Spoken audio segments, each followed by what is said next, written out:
Yo, what's going on, guys? Crispy Flakes here, man. So much to get to for today's video. Like you, I checked out so many of the NBA games. Not every single one, because there was like 12 games last night. But damn, did I see some good things. And that right there, my Detroit Pistons, oh my goodness.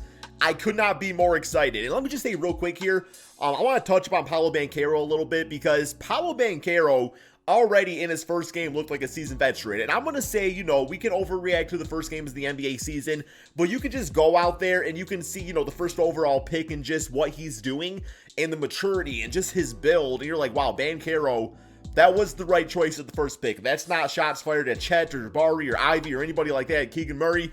But Paolo Banchero, this kid has it all. He has literally every single offensive tool. He's got a length to him. He's got an explosiveness, but he's also got like this guard-like handle ability that's just really, really fun to watch.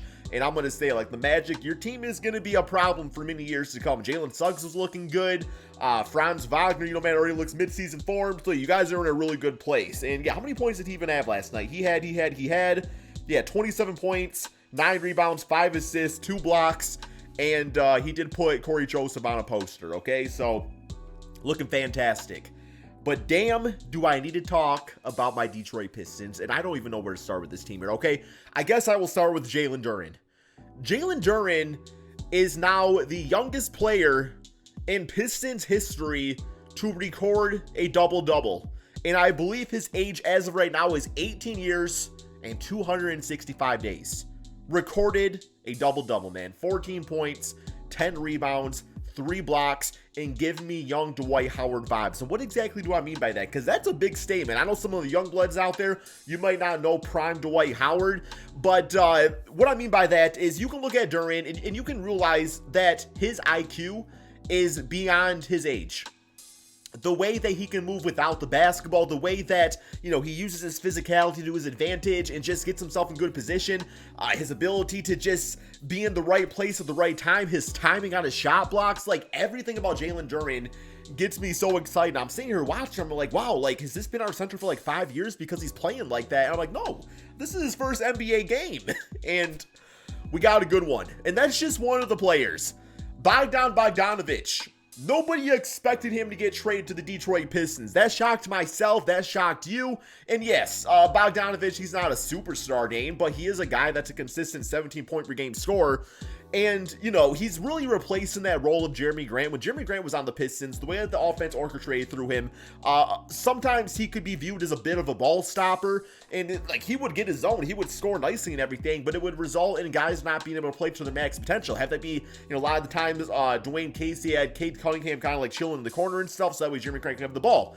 With Bogdanovic, the way that he scores is he is a master running off screens, man. Like, he's looking like Rip Hamilton out there. He knows how to find his positions, and he's knocking down the open three. He doesn't necessarily need the ball in his hands to dominate, because he's going to be able to find the shots and playing off guys like Cade Cunningham, Ivy, Killian Hayes. He's just really playing really high basketball IQ, man. Like, it's just another great thing to watch. He had, He had 24 points, 5 rebounds, shooting lights out, 6 for 10 from 3. And that doesn't really do it justice, because at some point he was like 6 for 7, and I started missing a little bit. But yeah, so he was fantastic. Beef Stew had himself essentially a game-winning 3 from the corner, which that just shows his work ethic and his ability to know that he wants to be a force in the NBA. Like, Isaiah Stewart could have got all sulky and been like, oh, you guys got Marvin Bagley, you guys got Nerlens Noel, Jalen Duren, how am I going to fit in this team? He's making himself fit by being able to stretch the floor and allow himself at a bit of a, he's a bit of an undersized center at 6'8", so allowing himself to switch over to that 4 spot at times has been huge for Beef Stew, man, and he's just bringing this energy. I don't know, he's just like a mix of all like these high energy guys, like a Jason Maxiell, and I'm trying to think of like big 3-point shooters from the Pistons years past. But those guys that come off the bench, Mick Dice wasn't really 3-point shooter, just a different era of basketball, but just like these high energy guys, man, that's just like, you need those. You need those players on your team. So kind of like a Montrezl Harrell or somebody along those lines. That's always my example for high energy, like just bench players and whatnot. Oh, I guess he did start the game, but I'm just kind of talking about like his long-term role, because I do very much think that Duren is going to be the starting center in the future. It's going to have to reach that point eventually. But in the meantime, Beef Stew is looking really good out there. Beyond that, yeah, we got, Ivy. Every time I watch Ivy attack the basket or play the passing lanes, his wingspan just shocks me, man. Like, I feel like the way that he can kind of like swerve around the ball, this is going to be a crazy ass comparison, but it gives me comparisons of like a George Gervin or a Julius Erving, just like that stride around the basket, man. Like, there's something about it that being able to use your wingspan to your advantage that I've just absolutely really liked watching him in his rookie debut and everything. And that's really the thing, is like when you have these rookie debuts, you expect it to really be some growing pains. And yes, Ivy, there was, he finished the game strongly. He did not really start it very strongly. He's quick as hell, man. Like, he literally gives me like Monte Ellis types of vibes just with his quickness. And a lot of times he would kind of get a little bit ahead of himself, and he'd miss some layups and things like that. But you can see that type of thing coming in time where he has that explosive to the basket. Got to be able to stop, control yourself, and gather yourself, and then you can score and everything, right? So he looked fantastic, man. Loved it. Yeah, that's pretty much it for the Pistons. What other things did I check out? So I did some highlight reactions over on my second channel, Extra Crispy. We checked out the T-Wolves game. And yeah, let me bring up that box score real quick here. That was with Rudy Gobert's debut and everything. And yeah, as far as Rudy Gobert goes, he finished with he had 23 points, 16 rebounds, man, 10 for 15 shooting. And the way that Gobert plays is exactly what this team needed. Just like that high field goal efficiency type of play around the basket that's not going to try to do too much, because you have some really high explosive scoring guards in Anthony Edwards and D'Angelo Russell. You have Karl-Anthony Towns, who's essentially shifting from the center spot to the power forward spot. That's what he's doing, right? And with Gobert, you get this guy that the analytics absolutely love, and he doesn't try to do too much to the extent where it's going to really mess with chemistry and take away from other players. Like, he played his role nicely, man. He looked like a volleyball player out there with all the little ball taps that he does that doesn't really show up on the box score. And yeah, that T-Wolves team, a force to be reckoned with. Ket finished with 12.6 rebounds, 7 assists. He had a few lobs to Rudy Gobert, which were really pretty. I do think as far as his just positioning on the court, when you're no longer playing that center spot, you go to the power forward spot like that, it is going to be a little bit different. A lot of times Cat would play center. Maybe he'd be out there with Vanderbilt or Rocco in years past, or, guys that are a bit more adept to sticking to the wing. So when you are now that power forward, you have that guy on the inside. Like, I could see where that would kind of affect Cat's game a little bit, because maybe he can't do as many things around the basket now because he doesn't want to clog the paint with Gobert being at center, right? So I think that's gonna be a little bit of a learning experience. But he was 2 for 7 from 3, 2 for 10 overall field goal. But the 7 assists is nice. The fact that he's struggling in one way and was able to make plays to the new addition of the team is a pretty good indicator. How did McDaniels get? Yeah, 19.6 rebounds, 3 assists, 3 steals, 2 blocks. A lot of people were talking about him, being this really great player. I really think that he is going to be that. What other game did I check out? I did check out the Cavaliers and the Toronto Raptors. So yeah, the Raptors with their positionless basketball, it's looking pretty good out there. They did win the game 108-105. And Scotty Barnes finished with 15.7 assists. Pascal at 23-11. Still think he's one of the most underrated players in the NBA.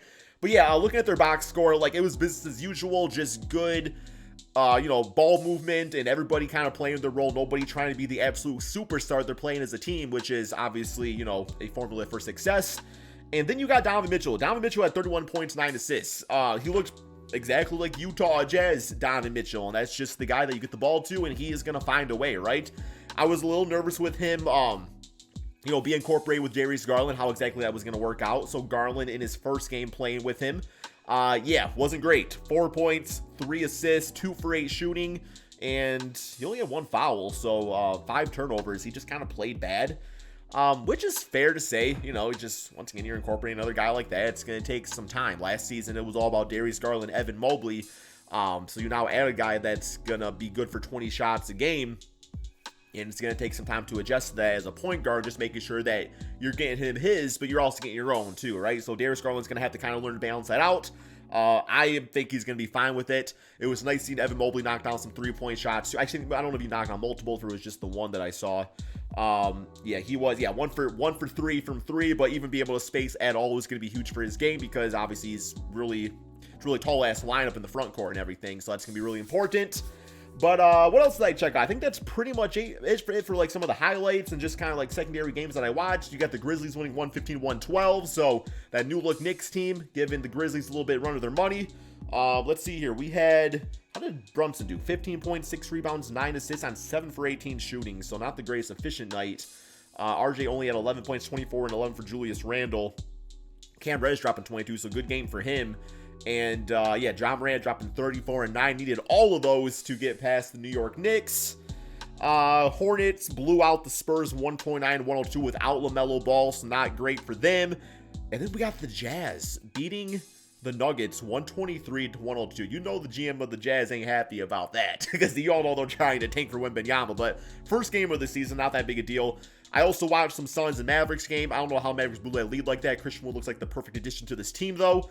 But yeah, you can't be giving up no 20-point leads like that. That's just not going to get it done. Portland beat the Kings 115-108. And that was about it, man. You know, a few other things happened, but a really exciting first night of basketball. I guess technically the second night, but the first night for a lot of us fans out there. And I can't wait to see my Pistons grow more, man. I know, you know, it's the Magic. It's a team that's kind of the same situation as the Pistons, where they could be good, they could be bad. We got to see how they do against maybe the Knicks on Friday, right? Because that's a team that just, you know, we took the Memphis Grizzlies very deep into the game. So that's going to be a really good test. But that's all we got for this video. If you guys want some more of these NBA talk, be sure to drop that like, subscribe if you're new to the channel, and peace out, my friends.